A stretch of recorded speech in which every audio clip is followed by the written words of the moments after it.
ഇബ്രാഹിം അലൈഹിസ്സലാമിന് അല്ലാഹു തആല പരീക്ഷിച്ചു കൊണ്ടിരിക്കുമ്പോഴും അല്ലാഹുവേ എനിക്ക് സ്വാലിഹീകളായ മക്കളെ തരണേ അല്ലാഹ് എന്ന പ്രാർത്ഥന നിരന്തരമായി നടത്തി. എന്നിട്ടോ ഇനി മക്കളെ കിട്ടി.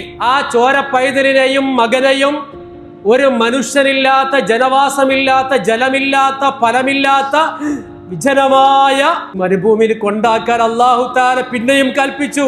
ഒരു മനുഷ്യൻ അവിടെയില്ല. കാരണം എന്താ? വെള്ളമില്ല എന്നുള്ളതാണ്. വെള്ളമുള്ളിടത്തല്ലേ എന്തെങ്കിലും മനുഷ്യന്മാരുണ്ടാകുള്ളൂ, എന്തെങ്കിലും തൈകൾ മുളക്കുകയുള്ളൂ. ഉണങ്ങിക്കിടക്കുന്ന, വരണ്ട് കിടക്കുന്ന ഒരു പ്രദേശം. പക്ഷെ അള്ളാഹുവിന് ചില തീരുമാനങ്ങളുണ്ട്.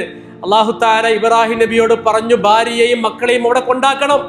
എന്നിട്ട് നീയോ അവരെ കൂടെ താമസിച്ചോന്നല്ല. എന്തൊരു പരീക്ഷണമാണ് പടച്ചോനെ! ആ ചോര പൈതലിനെയും ബസ് സ്റ്റോപ്പിൽ ഒന്ന് നിർത്തുമ്പോഴേക്ക് നമുക്ക് സഹിക്കാൻ പറ്റോ? ബസ് കയറിയോ? ബസ് കിട്ടിയോ? സീറ്റ് കിട്ടിയോ? തിരക്കുണ്ടോ എന്നൊക്കെ 100 വട്ടം ചോദിക്കുന്ന നമ്മള് ഇബ്രാഹിം അലൈഹിസ്സലാം ചോര പൈതലിനെയും സ്വന്തം ഭാര്യയെയും മനുഷ്യർ താമസിക്കാത്ത ഇരുട്ടുമൂടിയ ഒരു സ്ഥലത്ത് കൊണ്ടാക്കിയിട്ട് നടന്നു പോവുകയാണ്. ഒരക്ഷരം മിണ്ടുന്നില്ല. ബഹുമാനപ്പെട്ടവരെ, നിങ്ങൾ എങ്ങോട്ടാണ്? ഹാജറ ബീവി ചോദിക്കുക, നിങ്ങൾ എങ്ങോട്ടാണ് പോകുന്നത്? ഞങ്ങൾ ഇവിടെ ആക്കിയിട്ട്. ഉത്തരമില്ല, മറുപടിയില്ല. മറുപടി പറയാൻ റബ്ബിന്റെ കൽപ്പനയില്ല. രണ്ടാമതും മൂന്നാമതും ചോദിക്കുന്നു. നമ്മളെപ്പോലെയുള്ള പച്ചയായ മനുഷ്യന്മാരല്ലേ അവര്? അല്ലേ? അവർക്കുമില്ല വേദനകള്, സന്തോഷങ്ങള്, പ്രയാസങ്ങള്, കുടുംബം. ഹജറ ബീവി ചോദിക്കുക, ഇലാ ഐന യാ സയ്യിദി, അല്ലയോ ബഹുമാനപ്പെട്ടവരെ, നിങ്ങൾ എങ്ങോട്ടാണ്? ഉത്തരമില്ലാതെ വന്നപ്പോൾ ചോദിച്ചു, ഇത് അള്ളാഹുവിന്റെ കൽപ്പന പ്രകാരമാണോ നിങ്ങൾ ചെയ്യുന്നത്? ഇബ്രാഹിം അലൈഹിസ്സലാം പറഞ്ഞു, നഅം, അതെ. യെസ് എന്നൊരു മൂളല് മാത്രം. ഹജറ ബീവി പറഞ്ഞു, എങ്കിൽ പിന്നെ ഞങ്ങളെ റബ്ബ് നോക്കിക്കോളും എന്ന് പറഞ്ഞു പോയി. കയ്യിലുള്ള വെള്ളം തീർന്നു, ഭക്ഷണമില്ല. വെള്ളം കിട്ടാതെ ആ പൈതല് കിടന്ന് കരയുകയാണ്. ഹജറ അലൈഹിസ്സലാം എന്ത് ചെയ്യുന്നറിയോ? തൊട്ടടുത്തുള്ള ഒരു കുന്നിന്റെ മുകളിൽ കയറി. സഫ എന്ന കുന്ന്.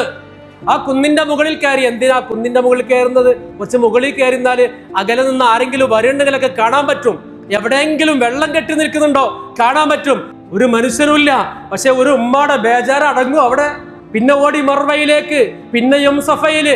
അപ്പോഴവിടെ ആളുണ്ടാവുന്ന കരുതി പിന്നെയും മർവയിലേക്ക്. ഒരു ഉമ്മ കുഞ്ഞിന് വേണ്ടിയ ഓടിയ ഓട്ടത്തെ അനുസ്മരിച്ചുകൊണ്ടാണ് പ്രിയമുള്ളവരെ ഹജ്ജിലും ഉംറയിലും ഒക്കെ നമ്മൾ സഅയ് എന്ന് പറയുന്ന ഒരു കർമ്മം ചെയ്യുന്നത്.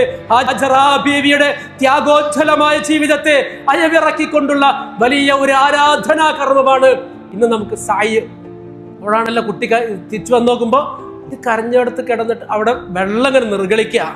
ചരിത്രത്തിൽ കാണാം, ജിബ്രീൽ അലൈഹിസ്സലാം വന്നു, ചിറക് കൊണ്ട് ആ നിലത്തൊന്ന് അടിച്ചു, അത് പൊട്ടി വെള്ളമൊഴുകാൻ തുടങ്ങി. വെള്ളമിങ്ങനെ പരന്നൊഴുകാൻ തുടങ്ങിയപ്പോ ഹാജറ ബീവി പറഞ്ഞു,സം സം മതി.